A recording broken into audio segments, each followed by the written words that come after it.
হনুমানজি যখন লঙ্কায় আগুন লাগানোর চেষ্টা করে তখন আশ্চর্যজনকভাবে কোথাও আগুন ধরছিল না। তিনি আবারও একবার চেষ্টা করেন, তবুও লঙ্কায় আগুন জ্বলল না। তখন হনুমানজি বিস্মিত হয়ে বলেন, এটা রাবণের কি মায়া, আমি কেন আগুন লাগাতে পারছি না। ঠিক সেই মুহূর্তে তার মনে পড়ে যায় যখন তিনি অশোক বাটিকায় মাতা সীতার সাথে সাক্ষাৎ করেছিলেন। তখন সীতা মাতা তাকে বলেছিলেন যে একবার শনিদেব যখন রাবণের ওপর তার বক্রদৃষ্টি দিতে চেয়েছিলেন তখন রাবণ তাকে ধরে লঙ্কার এক অদম্য গোপন কারাগারে বন্দি করে রেখেছিল। সব কিছু বুঝে হনুমানজি বলেন, আচ্ছা, তাহলে সেই ধাঁধার সমাধান আমি পেয়ে গেছি। এরপর হনুমানজি সেই গোপন কারাগারে পৌঁছায়, সেখানে থাকা রাক্ষসদের পরাজিত করেন এবং উচ্চস্বরে ডাক দেন, হে শনিদেব, কোথায় আছেন? ভেতর থেকে শনিদেবের কণ্ঠ ভেসে আসে, আমি এখানেই আছি হে পবনপুত্র।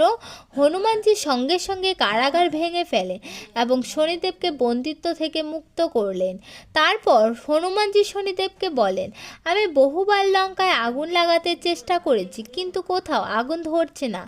এতে শনিদেব শান্তভাবে বলেন, চিন্তা করো না, আমি এক্ষুনি লঙ্কার উপর আমার বক্রদৃষ্টি নিক্ষেপ করছি, তারপর অবশ্যই আগুন জ্বলবে।